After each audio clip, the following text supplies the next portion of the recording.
మీ తాకట్టు బంగారాన్ని విడిపించిన 30 నిమిషాల్లో క్యాష్ ఇవ్వబడును. కొమ్మూరి గోల్డ్. నమస్కారం అండి, సుమన్ టీకు స్వాగతం. నేను గీతాంజలి. ఇవాళ మనతో పాటు ఉన్న అతిథి శ్రీనాథ్ స్వామి. వారు ప్రముఖ జ్యోతిష్యులు, ఆధ్యాత్మికవేత్త. వారితో మాట్లాడి మనకున్నటువంటి ధర్మ సందేహాలను నివృత్తి చేసుకుందాం. గురుగారు నమస్కారం అండి. నమస్కారం అమ్మా. ఇంట్లో పాజిటివిటీ పెరగాలి, అసలు అంటే ఎలాంటి పనులు చేయాలండి అని అడుగుతూ ఉంటారు చాలామంది. ఇందులో కొంతమంది పర్టికులర్గా అడిగిన సందేహం ఏంటంటే, మా ఇంట్లో ఎప్పుడు ఏదో ఒక శ్లోకం, మంత్రం అలా వినిపిస్తూనే ఉంటుందండి, ఒక రికార్డ్ అలా ఉంచేసాం మేము, అలా వస్తూ ఉంటాయని కొంతమంది. ఎప్పుడు భక్తి పాటలు ఇవన్నీ పెట్టడం వల్ల ఇంట్లో పాజిటివ్ వైబ్రేషన్స్ వస్తాయా అనేది ప్రశ్న గురువుగారు.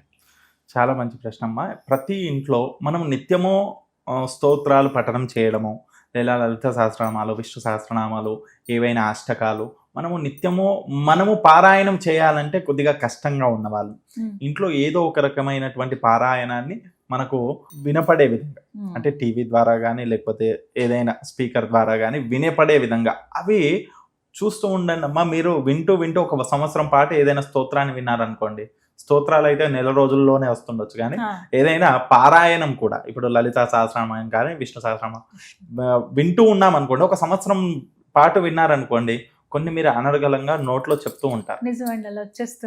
మరి మనం కూడా చదవగలుగుతాం. అలా అందులో మనకు నిత్యము వినపడేటటువంటి స్తోత్రాలలో ఇవి ప్రత్యేకంగా ఏంటి, మొట్టమొదట మణిద్వీప వర్ణన. చాలా మందికి ఇంట్లో సుఖ శాంతులను ఇచ్చేటటువంటిది కాబట్టి ఆ మణిద్వీప వర్ణన పెట్టుకోవాలి. తర్వాత ఆడవాళ్లకు ధైర్యాన్ని ఇచ్చేటటువంటిది, ఆడవాళ్ళు శాంతియుతంగా ఉండడానికి, ఆడవాళ్ళు భర్తతో సన్నిహితంగా ఉండడానికి, మంచి పాజిటివ్ వైబ్రేషన్ ఉండడానికి విష్ణు సహస్రనామము, లలితా సహస్రనామం ఉపయోగపడతాయి. అవి రెండు కూడా భార్యాభర్తల అన్యోన్యతను పెంచుతుంది, అలాగే లక్ష్మీ కటాక్షాన్ని ఇస్తుంది, వారికి మనస్ఫూర్తిని ఇస్తుంది, ధైర్యాన్ని ఇచ్చేటటువంటిది అవి రెండు. తర్వాత వాటితో పాటు మనకు దక్షిణామూర్తి స్తోత్రం కానీ పిల్లలకు మంచి విద్యాబుద్ధులను కలిగిస్తుంది. తర్వాత మనకు కాలభైరవ అష్టకం, సుబ్రహ్మణ్య అష్టకము, వాటి వల్ల శత్రు బాధలు నివారణ అవుతాయి వాటిని వినడం వల్ల.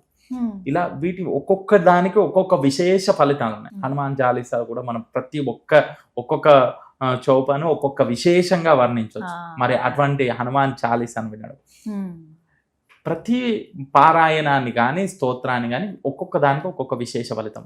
మరి అలాంటివన్నిటినీ కూడా మనం నిత్యము వింటూ ఉండడం అనేది మనకు అవలీలగా చదవడానికి అలవాటు అవుతుంది ఒకటి. రెండవది, అది వింటూ కూడా మనం ఇంట్లో పనులన్నీ అయిపోతాయి.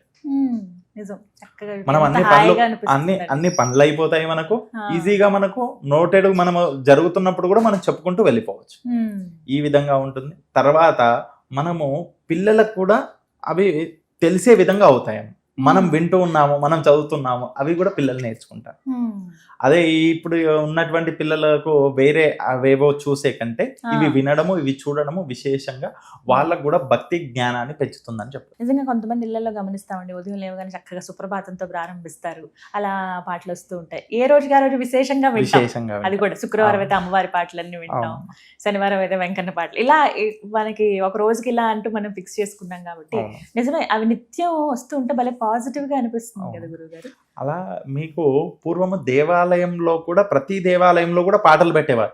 ఇప్పుడు మాత్రం పాటలు పెట్టగానే డిస్టర్బెన్స్ అని చెప్పేసి ఎవరో దాన్ని కంప్లైంట్ అని అదని ఇదని చేసేసి వాటిని పెట్టడం తగ్గించారు. కానీ మన ఇంట్లోనైతే మనకైతే ఇబ్బంది లేదు కాబట్టి మనం పెట్టుకోవాలి, వినాలి. కొంతమంది ఇంట్లల్లో పంచాక్షరి మంత్రం లేదా అష్టాక్షరి మంత్రము, లేక అమ్మవారి ఓం శ్రీమాత్రే నమః అనే మంత్రాన్ని వారు కంటిన్యూగా వినపడే విధంగా ఒక ఆడియో పెట్టేసుకుంటారు.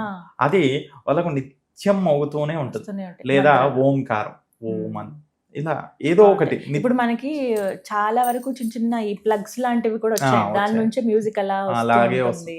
అలాంటిది పెట్టుకున్నా సరే అది వాళ్ళకు పాజిటివ్ ఎనర్జీ.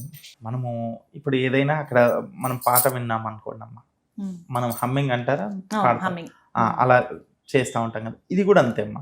మనకు అక్కడ ఓంకారం జరుగుతుంది అనుకో, మనం కూడా ఖాళీగా ఉన్నప్పుడు మన మనస్సు కూడా ఓం అని పలుకుతూ ఉంటాం. మనం మళ్ళీ అది నిత్యము జరుగుతూ ఉన్నది అనుకోండి, అది అలవాటు అయిపోతుంది. కాబట్టి ఆ విధంగా ఉండడం అనేది చాలా మంచిదమ్మా, ఇంట్లో పాజిటివ్ ఎనర్జీ అని చెప్పి. ఇక్కడ ఒక్క మాట అడుగుతాను గురుగారు, ఇందులో భాగంగా కాలింగ్ బెల్ కొట్టినప్పుడు మనకి కీర్తన వస్తుంది, లేకపోతే ఏదైనా పాట వస్తుంది, అంతదాకా ఎందుకు కొంతమంది గాయత్రినే పెట్టుకుంటారు, అసలు అలా ఉంచొచ్చా అండి? మంచిదే అమ్మా. అది అంటే గాయత్రి మంత్రం కూడా మనకు వింటూ ఉండడం మంచిదే కదమ్మా.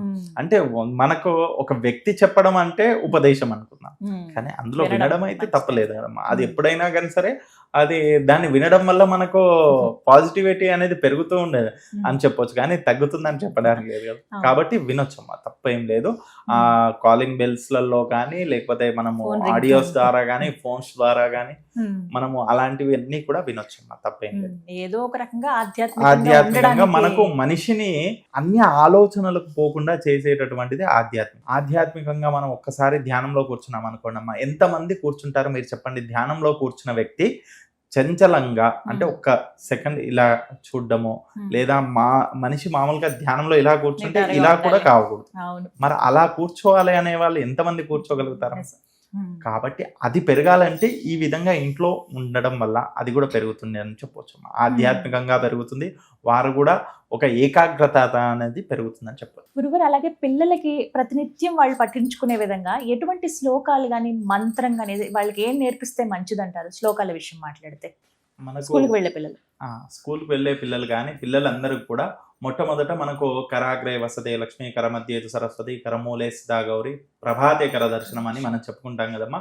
అది మొట్టమొదట వారికి నేర్పించాలమ్మా. పిల్లలు ప్రతి ఒక్కరూ ఆ యొక్క శ్లోకాన్ని వాళ్ళు చదువుకోవాలి. తర్వాత మనము దక్షిణామూర్తి స్తోత్రం అది ముఖ్యంగా పిల్లలకు నేర్పించాలి, ఎందుకంటే విద్యా బుద్ధులు వారికి పెరుగుతాయి, గురువు గారి అనుగ్రహం కలుగుతుంది అని చెప్పొచ్చు. కాబట్టి దక్షిణామూర్తి స్తోత్రం, అలాగే గురుపాదుకా స్తోత్రం, గురుపాదుకా స్తోత్రం కూడా మనకు పిల్లలకు నేర్పించవలసినటువంటిది అని చెప్పొచ్చు.